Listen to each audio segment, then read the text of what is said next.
बेटी के नखरे। महक और मोहन के घर काफी सालों बाद एक बेटी होती है।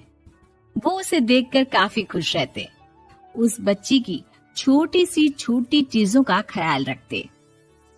अरे महक बेटा, चाहे लड़का हो या लड़की, इतनी आजादी नहीं देते, बच्चा बिगड़ जाता है। आपको पता ही क्या है सासू माँ, चुप रहिए। हम दोनों कमाते ही क्यों हैं? इन बच्चों के लिए ना। देखिए तो कैसे प्यारे प्यारे पैरों से चल रही है, कितनी प्यारी लग रही है। अब मैं क्या इसके पैर काट कर बेड पर बिठा दूं इसे? अरे मैंने ऐसा तो नहीं कहा, मेरे कहने का मतलब ये था कि बस करो ना माँ, क्या सारा दिन टोका चाकी करती रहती हो। अरे करने दो ना जो कर रही है।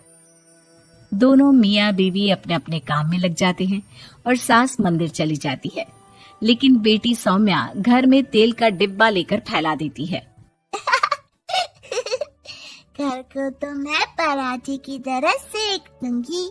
मैंने सारा तेल फैला दिया, अब मैं इसे सेक दूंगी। महक कमरे में आती है जहाँ सारे तरफ तेल ही तेल फैला हुआ होता है। अरे मोहन देखो तो, अपनी छोटी सी बच्ची की हरकत, पूरे घर में तेल फैला दिया। मोहन भी आकर हंसने लगता है।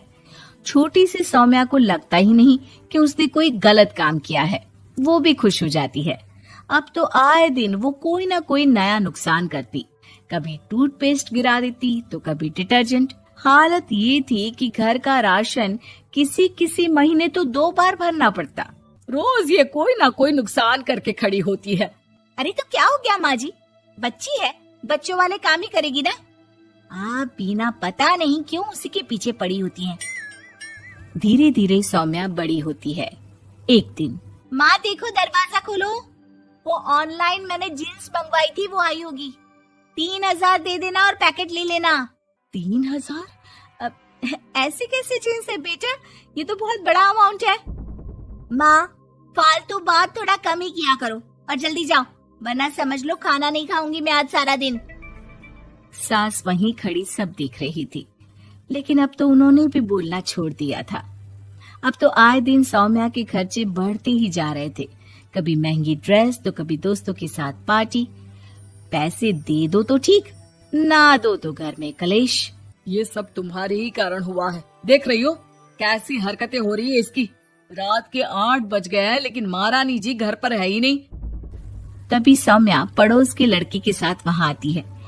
ओके बाय रोहन, कल फिर मिलेंगे, लव यू।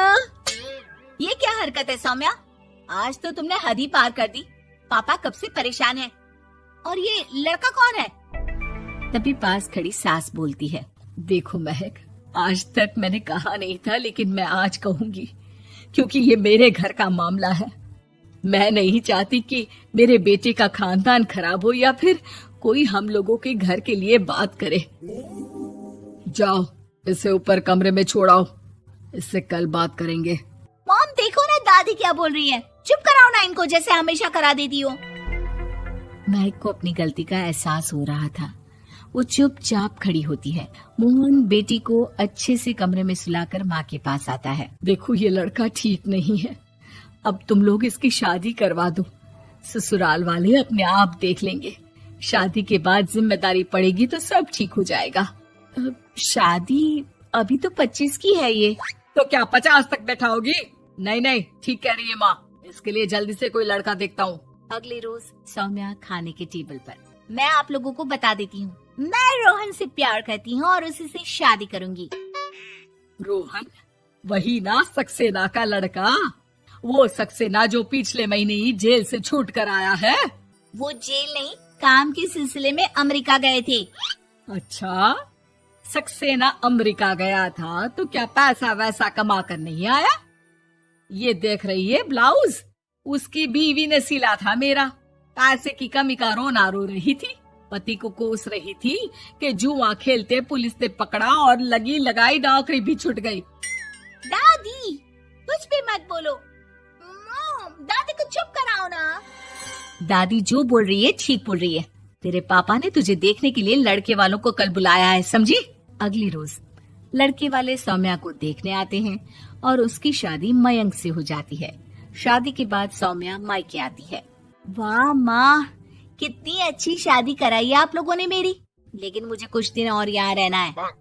अरे बेटी, ये तेरा ही तो घर है, जितनी मर्जी रह। और क्या, दमाजी कैसे है? अरे वो मयंक नहीं आया, कल शादी, आज तू अकेले, सब ठीक तो है ना? महक एक बार फिर सास पर चढ़ बैठती है। अब बस करिए ना माँ जी, अब तो ज्यादा ही हो रहा है। माना आपकी कुछ बातें मैंने नहीं मानी, लेकिन अब ये मेरी बेटी मायके आई है तो क्या उसका मतलब यही कि वो लड़कर आई है? हाँ पीना। सौम्या दादी की तरफ देखकर मुस्कुरा देती है, जैसे उन्हें चिढ़ा रही हो। दादी, मैं लड़का नहीं बल्कि ये बता कर आई हूँ कि मुझे कुछ दिनों के लिए यहीं रहना है, माँ के पास। मेरा मन धीरे धीरे ही तो ससुराल में लगेगा। अब अगर आप बोलती हैं तो चली जाती हूँ मैं। अरे नहीं नहीं बेटी, ये मतलब नहीं था तेरे दादी के बोलने का। सौम्या कमरे में चली जाती है और अगले ही पल जींस टॉप पहनकर बाहर आती है। माँ, मैं ना अपनी सहेली के घर जा रही हूँ, आने में देर हो जाएगी, खाना मैं वहीं खा लूंगी। सौम्या सहेली के घर चली जाती है। अरे सौम्या ससुराल से आई है, कहीं दिखाई नहीं दे रही। वो सहेली के घर गई है, काफी दिनों बाद बच्ची का मन कर गया होगा।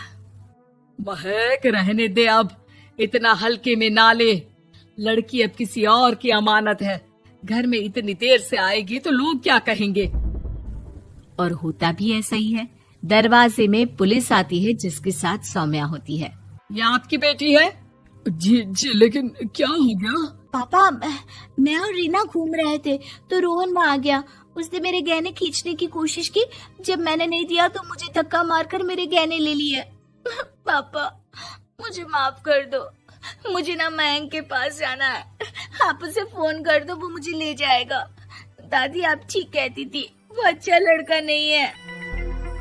कोई बात नहीं बेटा, मयंक का फोन आया था, उसे तेरी याद आ रही थी, लेकिन वो तुझे भी अपनी जिंदगी जीने से नहीं रोकना चाहता था। मैं उसे बोल दूंगी कि वो कल तुझे लेने आ जाए। अगले दिन, चलो सौम्या, मैंने आज रात की फिल्म की टिकट और 5 स्टार होटल में खाने के लिए टेबल बुक कर दी है। फिर क्या, सौम्या खुशी खुशी